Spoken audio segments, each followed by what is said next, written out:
करना करोगे कि नहीं करोगे? अपने जब चाहे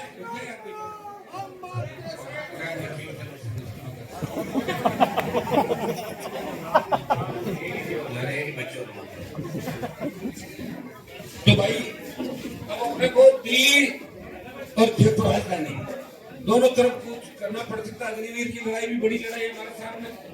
अब आप भूल जाओगे हरियाणा में आएंगे, यूपी में लड़ने आएंगे। अभी लड़ाई हरियाणा यूपी के नौजवानों की लड़ाई भी आपको ही लड़नी आ रही। एक तरफ बीजेपी के कुशासन है और दूसरी तरफ हम लोग हैं जो इस प्रदेश को बचाने के लिए, मुल्क को बचाने के लिए, जवान किसान को बचाने के लिए और सर्व समाज शोषित पीड़ित तबके को बचाने के लिए, आरक्षण को बचाने के लिए ये लड़ाई हमारे को लड़नी है। परसों से लोकसभा चलेगी मजबूती के साथ। उस लोकसभा में राजस्थान के तमाम मुद्दे उठाएंगे। अपने नागौर का विकास जो पहले बार दिल्ली का पैसा जिस तरह नागौर में आया उसी तरह नागौर का विकास होगा। और निश्चित है नागौर संसदीय क्षेत्र में विकास की कोई कमी नहीं रहेगी। क्यों करके जो बचे हुए हमारे काम थे, बिजली के, पानी के, आज के बाद अपना एफएस भी जारी होगी, सब काम चालू हो जाएगा। इसलिए जो प्रॉमिस कमिटमेंट हमने किए वो ये नहीं देखें किस गांव में कितना वोट मिला, वो काम तो होगा ही होगा। और बाद में भी जो हम भरी वो सारे काम आपको आपके कराएंगे। हमने तो हमेशा संघर्ष देखा है। 2003 से लेकर 23 तक हमेशा सरकारों से लड़े, मुख्यमंत्रियों से लड़े, प्रधानमंत्री से लड़े, दिल्ली को झुकाया, राजस्थान को झुकाया और आगे झुकाते रहे। चेहरे पे ये नहीं लगना चाहिए कि हार के जा रहे हो। जब मेरे घर से आप अपने गांव की ओर लौटो, अपने घर की ओर लौटो, हर लोकतांत्रिक पार्टी का कार्यकर्ता ये शपथ लेके निकलेगा कि अगले चुनाव के अंदर मुझे 5 से 10 वोट बढ़ाने इस पार्टी के लिए, ताकि ऐसी मायूसी दोबारा जिस तरह आपके चेहरे तो निश्चित रूप से ये ताकत आपके अंदर है। क्योंकि देश सबसे ज्यादा विश्व में सबसे ज्यादा जो जवान है वो हिंदुस्तान के अंदर है। और अपनी पार्टी की सबसे ज्यादा मजबूती कौन है? नौजवान। नौजवान चाहता है तो जमाने को बदल देता है। भाई भगत सिंह की कुर्बानी के बाद देश के नौजवानों को तो ऊर्जा आई कि अंग्रेजों को उखाड़ के फेंक दिया। ये तो एक टेलर है। ये इस हार से ज्यादा आपको घबराने की आवश्यकता नहीं है। मैं तो जीता हुआ आपके सामने खड़ा हूँ। मैं देख रहा था कि करंट कम तो नहीं हुआ खेमसर के अंदर। मैं चाहता तो ये हार किसी और के गले में डाल सकता था, राजनीतिक रूप से चाहता। अगर कांग्रेस की सत्य मानता तो एक साथ खड़ा हो जाता। मैं देख लो एक साथ ही मन की निकालो तो फिर बार बार जिनके मन के अंदर ये ले जाएगी, एक साथ लड़ लें। फिर भी हम 80 से 95 की ओर गए। 15,000 वोट आपने इस चुनाव के अंदर ज्यादा लिए। आप आरएलपी पार्टी की बड़ी जीत इस चुनाव के अंदर। पिछली बार लोग ये कहते थे कि भाई आजाद समाज पार्टी आरएलपी दोनों मिलकर प्रचार करें, हनुमान जी को वोट लिखते आगे।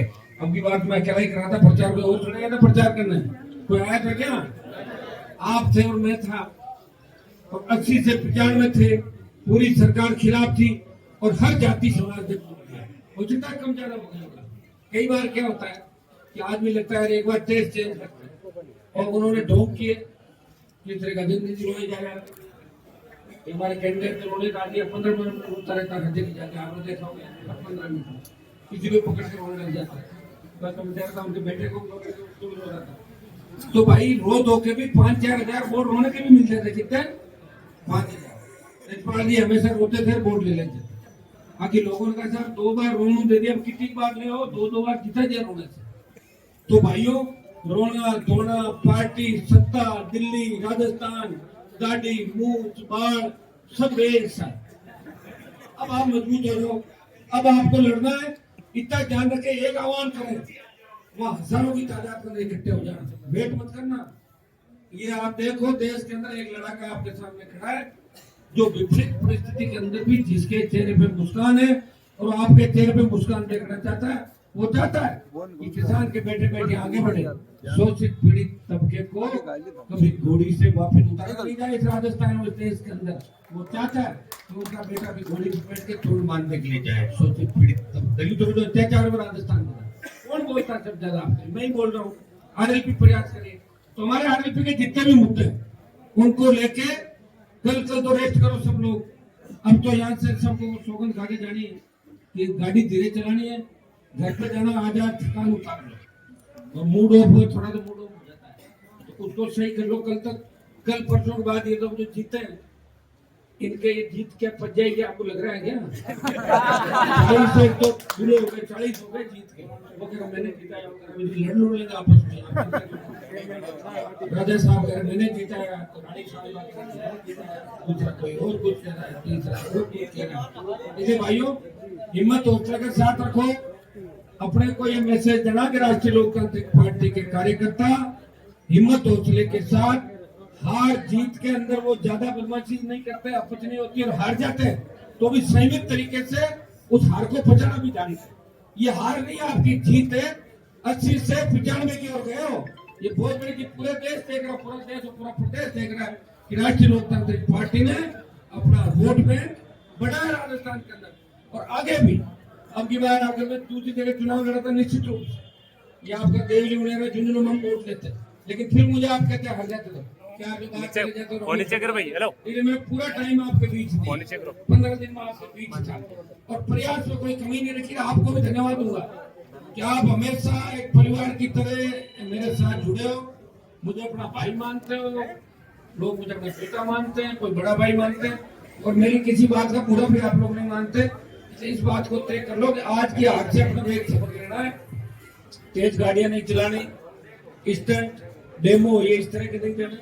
आरएलपी कैसे मजबूत हो। आज आपने देखा होगा बीजेपी के लोग जो अच्छी हरकतें कर रहे हैं, बोतलों को गाड़ी के बांध के घुमा रहे हैं, आप समझ रहे हो, उनके कहने से कोई बोतल नहीं हारने वाली। भारतीय जनता पार्टी की 1980 में 2 ही एमपी थे, कितने 2 एमपी थे, और आज देश में राज कर रही है। आप ये क्यों नहीं सोच रहे कि एमपी तो हूं मैं आपका, पार्टी अपनी। राजस्थान में 10 लाख वोट है, कम जगह लड़ाए 10 लाख का 25 लाख होता। इसलिए भाई मजबूत रहो। ये बहुत बीजेपी कांग्रेस अदर्स और 20 साल का जो गुस्सा लोगों के अंदर था, बाहुबल धनबल और सत्ता का दुरुपयोग, ये सारा मिलकर बहुत हुआ। आप जानते हो ना, बहुत से लोग मिल जाते हैं तो शेर का भी शिकार कर लेते हैं, करते हैं नहीं करते, बड़ा शेर और बहुत लोग घेर लेते हैं, हो जाता कई बार, क्या फर्क पड़ता है। लेकिन आपका भाई तो मजबूत है, और परसों जब लोकसभा के अंदर मैं बोलूंगा, उससे अगले दिन बोलूंगा, तो देश को लगेगा कि हनुमान बेनीवाल इस किसान कौम के लिए उसी तरह लड़ेगा जैसा पहले लड़ा था, जवान के लिए उसी तरह लड़ेगा, इस शोषित पीड़ित तबके के लिए वही लड़ाई लड़ेगा जो हमेशा 20 साल की लड़ाई लड़ी। हमें अगर सत्ता का शौक होता तो हम भी कहीं चले जाते, लेकिन मैंने तो आपको नहीं कहा मुझ में डोलूंगा ताकि थोड़ी कहा मैं कहता था 5-4 हजार वोट और बढ़ जाते, लेकिन मैंने कहा नहीं, लोकतंत्र के अंदर इस तरह गिनगिना नहीं किया आदमी को। आखिरी वक्त तक आपने मुझे बनाया, मेरे भाई को बनाया, मेरे पिताजी बनाए, आप वाइफ को भी बीतते वोट चिकन बजा दिए, तो हमारे घर को जितना आशीर्वाद आपको देना चाहिए उससे ज्यादा आप लोगों ने दिया।